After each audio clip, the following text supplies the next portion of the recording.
Alô, boa tarde a todos, tudo bem com vocês? Boa tarde.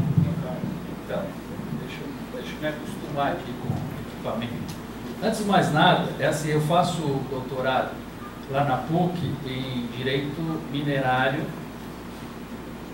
Ambiental, mas com a linha de pesquisa em cavidades naturais subterrâneas, ou seja, cavernas.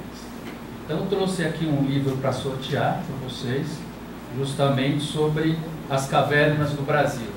Livro muito legal, muito capa dura, fotos, muito bacana o livro. É para quem gosta de cavernas, já é interessante. Para quem não gosta, é um meio para vocês poderem passar a conhecer esse mundo maravilhoso das cavidades naturais. Aqui o procedimento depois eu não sei como é que é, mas ele será sorteado no final aqui, para vocês ficarem até o fim, né? Até, tá bom? Então assim, falarei por quanto tempo mesmo? 20 minutos. Para eu assim, Sem explanação, 30 minutos. Melhorou, né? 20. É difícil. Um tema tão complicado, tão complexo como esse, que é um dos mais difíceis que nós enfrentamos hoje em matéria ambiental, é a questão da mineração. Por quê? Por motivos óbvios. Trata-se de uma das atividades mais impactantes que nós temos. Poucas atividades vão impactar mais do que a mineração, e é uma atividade desenvolvida por empresas de grande poder econômico, né? Vamos deixar desse jeito, para não ficar muito ruim. Grande poder econômico, se é que vocês me entendem. Então, a situação é muito complicada. Eu mesmo, eu sou juiz aqui em São Paulo, mas eu nasci em Belém do Pará. Vivi lá muitos anos. Conheço a realidade da mineração lá pessoalmente. O negócio é feio, viu? O negócio é muito complicado. Então, são vários centros de fechos de interesses que colidem a todo dia. E o problema é que a coisa não fica, por exemplo, no papel, no Congresso Nacional, de discutir cláusulas. O problema é que as pessoas estão morrendo, estão perdendo as terras, estão perdendo a saúde por conta da mineração. E isso pouco é levado em conta no Brasil. Esse é o grande problema, né? Não é uma discussão formal, é uma discussão que envolve vida, saúde, qualidade de vida das pessoas. E por outro lado, é um mercado bilionário. Como vocês sabem, a mineração movimenta por ano bilhões. Onde há dinheiro, vocês já não sabem o que dá. Então é uma situação complicada. Essa é a pequena introdução para situá-los na problemática da mineração. Nada fácil resolver. Mas antes de começar na mineração em si, eu só queria lembrá-los do ensinamento do François Host. Ele tem um livro sensacional que não lembro o nome dele, é o Direito à Margem da Lei, alguma coisa assim. Não, direito à margem, não tem sentido. É a natureza à margem da lei. A natureza à margem da lei.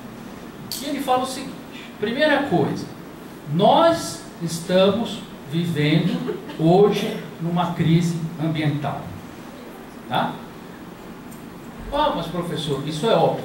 Nem tanto, meus amigos, porque eu participo direto de workshops de mineração, e quando eu participo, workshops, palestras, a impressão que eu tenho é que as pessoas não perceberam que estamos vivendo uma seríssima crise ambiental. Parece que está tudo bem, vamos minerar, depois recuperar a área, e é o mundo da Disney, né? Não é. É o mundo do cão, a mineração. É o mundo real, o mundo da vida. Nós vivemos uma crise, que não pode falar palavrão aqui, mas uma crise acentuada, né?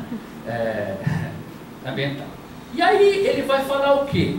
Que nós vamos, ele analisa duas vertentes dessa crise? A crise do vínculo e a crise do limite. O que é isso? Crise do vínculo e crise do limite. Por um lado, por qual que eu começo? Então, a crise do vínculo. Vou começar por essa. O que é a crise do vínculo?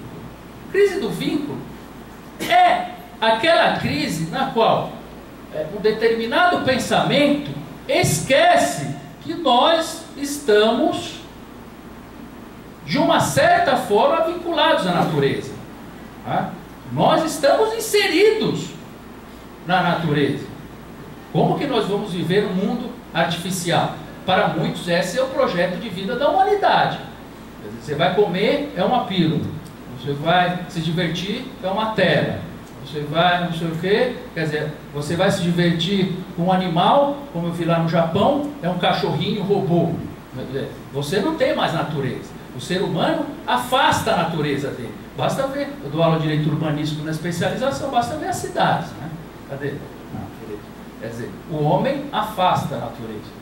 Só que ele se esquece, pela crise do vínculo, que nós somos natureza, e nós, o Fritjof Capra fala isso muito bem, vivemos numa teia da vida. Nós estamos, ao contrário do que alguns pensam, segundo esse pensamento. Né? Não sou eu, professor, não tem nada a ver com isso. São os caras que falam, né? O Capra, o Lovelock, de Gaia, que nós estamos todos ligados aqui. O mundo todo está ligado. E a imagem da teia da vida é interessante. Se você puxa de um lado, você do outro vai afetar. Quer dizer, se você tem aquelas áreas enormes de mineração, a coisa não fica ali. Não é só aquele buraco que é feito e boa, vamos recuperar. A natureza não funciona assim. A natureza é muito mais complexa e o ser humano talvez nunca entenda como ela funciona. E nós estamos mexendo nisso. Essa é a crise do vínculo. Você tem lá Fukushima, o vazamento ocorreu lá no Japão. Lá do outro lado já tem peixe radioativo com 3 olhos. Quer dizer, está tudo interligado na vida. Tem que tomar cuidado. E hoje o ser humano não está muito aí. Mas, contudo, eu participo bastante da questão dos animais, né? Dos direitos dos animais. Então, para algumas pessoas existe a crise do vínculo. O animal, eu gosto de falar palavrão, mas aqui, o animal que se exploda, né? Mas nós estamos ligados a cada espécie, a cada ser. Não é assim, né? Você pegar um animal, abrir como você abre uma melancia para fazer experiências. Não é desse jeito. Por quê? Por causa da crise do vínculo. Né? Determinadas pessoas esqueceram o vínculo que elas têm com a natureza. Mas, por outro lado, existe outra crise, que é a crise do limite. Qual que é essa crise do limite? Embora tenhamos vínculo com a natureza, nós somos diferentes. Essa é a crise do eu sou igual ao cachorro? O cachorro animal, lógico. Claro. Vixe, não sou. Igual o ratinho, não sou. Eu sou uma árvore. Né? Não sou. Essa é a crise do limite. Certo, nós temos ligação com todo o sistema ecológico, mas nós não somos iguais. Nós trouxemos coisas para o planeta que jamais existiriam. A nossa vida hoje foi concebida para viver da forma que nós vivemos. Como? Eu já ouvi o pessoal mais radical, mas nós somos igual aos leões. Igual ao leão? Então vai morar lá na floresta. Se durar 2 dias está muito. Nós não somos iguais às outras espécies. A gente não aguenta mais a nossa civilização viver que nem os animais vivem. Viver no esgoto, viver em floresta. Nós somos diferentes. Nossa estrutura social foi baseada nesse tipo de civilização, em cidade, que a gente tem todo dia. E aí surge a crise ambiental em geral. Quer dizer, não ter noção da crise do vínculo. Tem gente que acha que a gente não tem nada a ver com a natureza, não precisa da natureza, pode mexer em qualquer coisa, tudo bem. E tem a crise do limite. Né? Quer dizer, mas nós somos natureza, nós temos que agir igual, tudo a mesma. Não é. Isso é o François Hoste que ele fala. A gente tem que ter bem claro, porque na matéria aqui do novo código é isso que vai surgir. Pessoas, não, a mineração não pode existir porque vai afetar e não sei o quê. É crise do limite. E o outro, não, vamos, como eu vejo em alguns lugares que eu vou, pô, e daí se tem índio lá? Vamos tocar esses índios daqui. Vamos tocar. Mas peraí, é a crise do limite. Tudo tem que ter limite. Não é assim. Não vamos ouvir ninguém. As pessoas estão lá há 500 anos, nós chegamos agora. Parece que nós não aprendemos nada com os espanhóis. Você sabe, os espanhóis daqui arregaçaram os índios. Né? Você sabe, tirava a pele, estuprava, abria. Tipo o nazismo, os espanhóis fizeram aqui. E nós estamos fazendo isso hoje nos nossos índios. Eles estão aí, nós estamos arregaçando os nossos índios, as populações. Por quê? Crise do limite. Calma, tem minério, né? Explorar, mas com critérios. Entendendo? Tudo bem essa parte? Chegando na parte da mineração, do código, o tempo, ele vocês viram que só essa introdução já foi quase no tempo inteiro. Eu queria falar rapidamente sobre a mineração, que eu reputei importante falar dessas duas crises para a gente entender o resto. Sobre o meu assunto, que aí eu sou bom, sobre cavidades. Mineração e áreas de cavidades, para vocês verem e perceberem como que a coisa está andando. A Constituição Federal, ela expressa, a dizer, as cavidades naturais subterrâneas, elas são bens da União. Quando você tem um bem, o que você faz com esse bem? Você cuida desse bem. O que a União fez com as cavidades? Onde tem minério, que é o que interessa nessa palestra. Ela simplesmente abandonou. A União, ela não assumiu a gestão dessas cavidades. Hoje o que acontece é o seguinte: quem vai dizer se é possível ou não a exploração minerária em áreas de cavidades são técnicos contratados pelas mineradoras. Preciso falar mais alguma coisa? É a raposa cuidando do galinheiro. Quer dizer, como que a União delega, né, a contratação de técnicos que vai falar sobre a relevância da cavidade, esses técnicos financiados pelas mineradoras, pagos pelas mineradoras. Hoje é isso que acontece. Né? É uma coisa esquisitíssima isso. Será para a União assumir, fazer um mapeamento das cavidades, onde tem minério, onde pode explorar? Não, a União nem sabe quantas cavidades no Brasil, nem sabe o que tem nessas cavidades, não sabe a importância dessas cavidades. E lógico, aí quando a União abandona, o setor privado toma conta. Foi o que aconteceu. É isso que está acontecendo. Nós tínhamos um decreto que protegia as cavidades. Em 2008 veio um decreto, que é o decreto do Lula, que é um pouco insano esse decreto, que classifica as cavidades em relevância.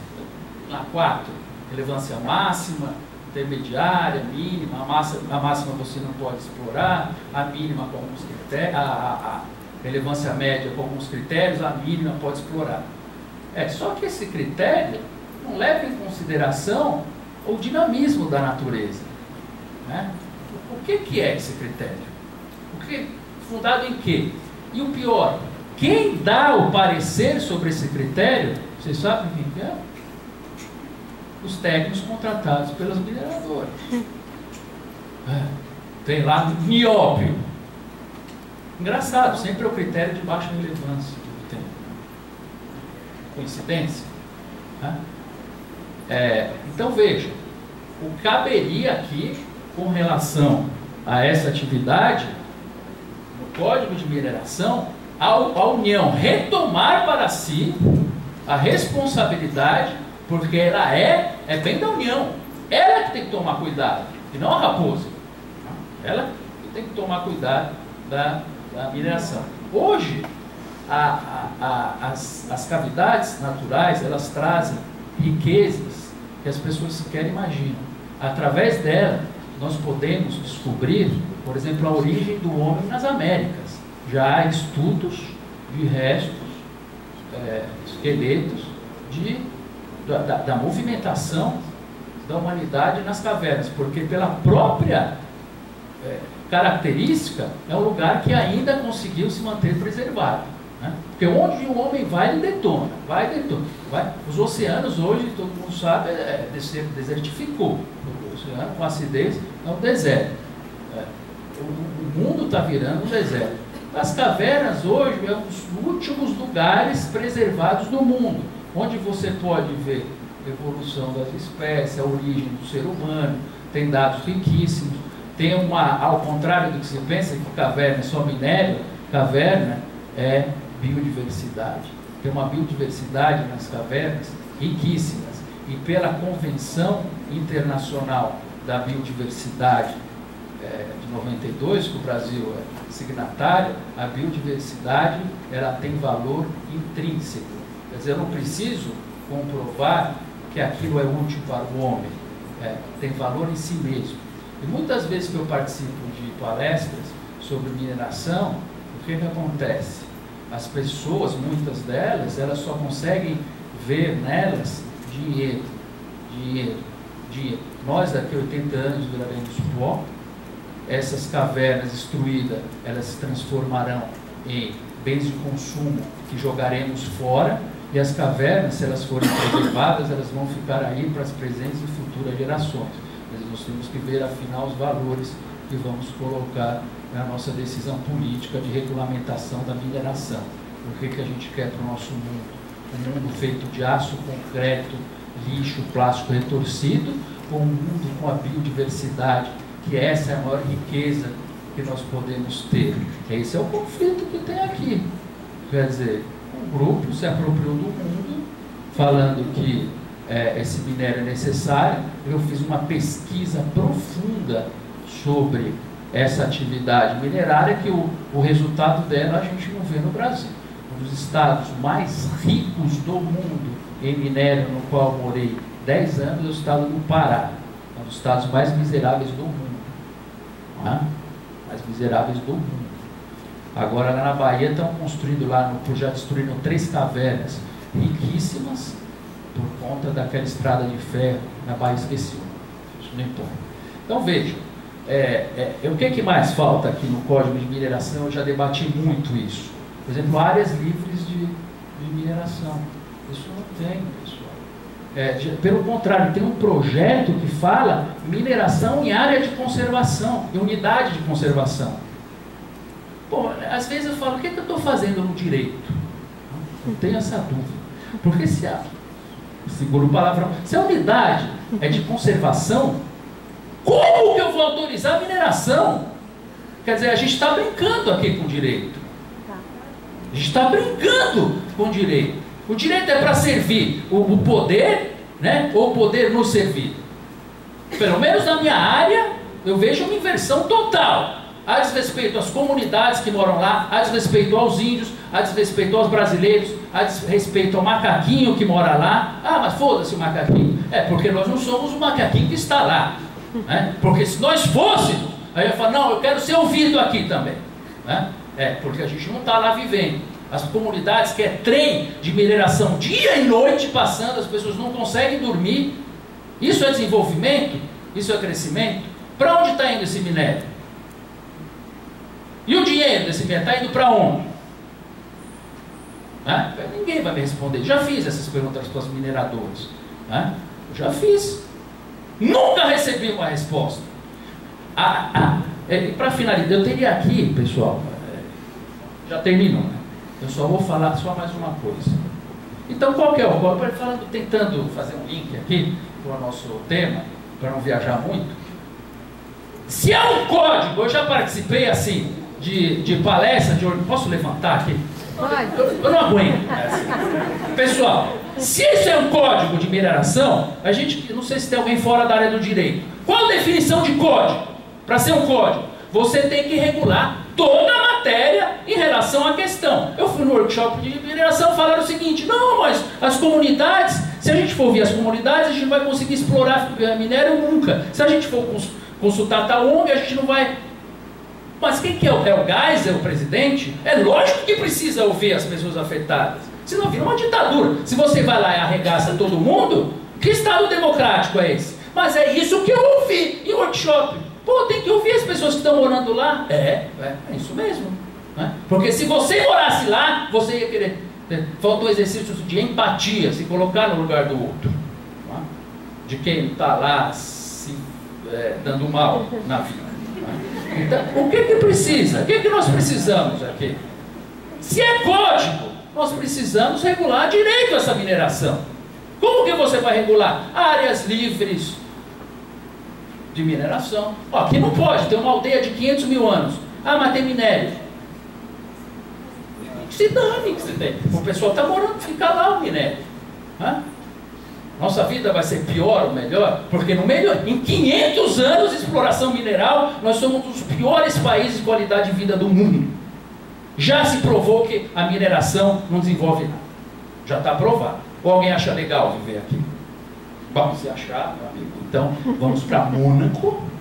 Vocês vão ver o que é, né, ter uma vida decente. Porque aqui nós não temos.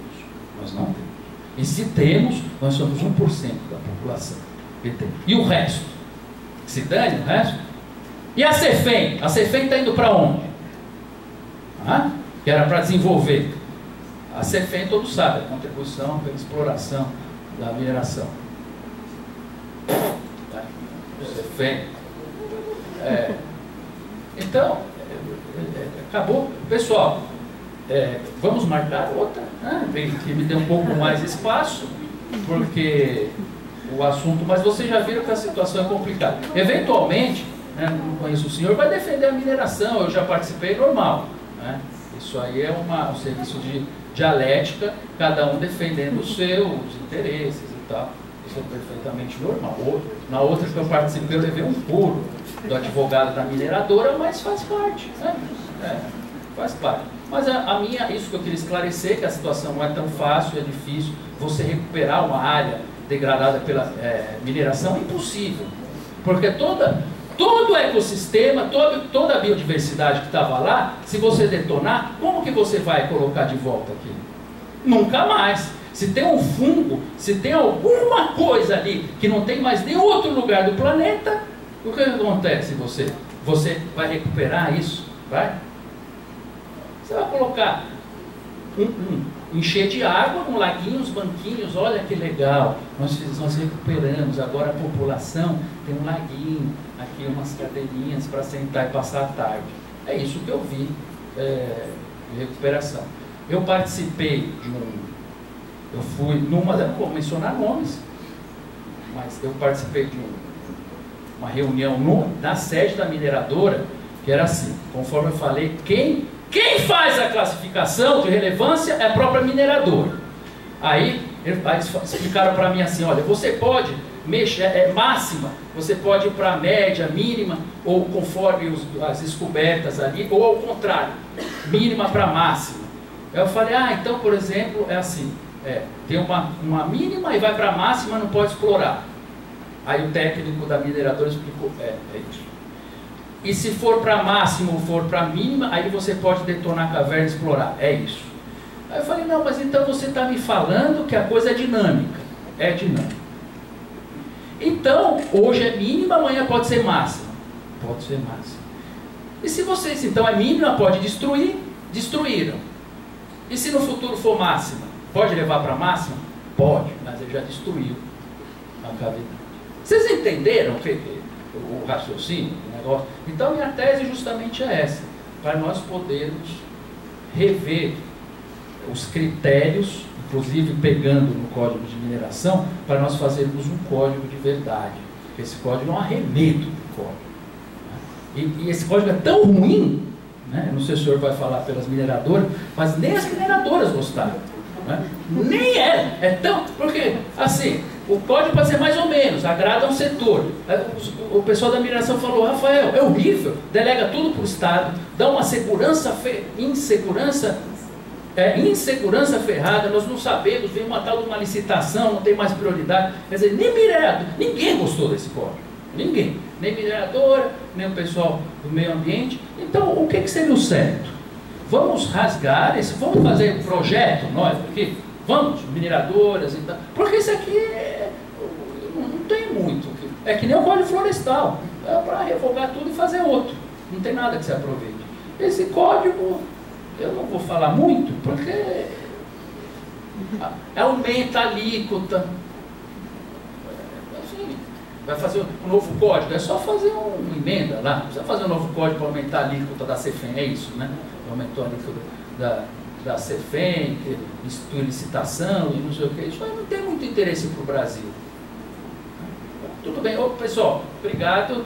Legal a audiência. Até a próxima.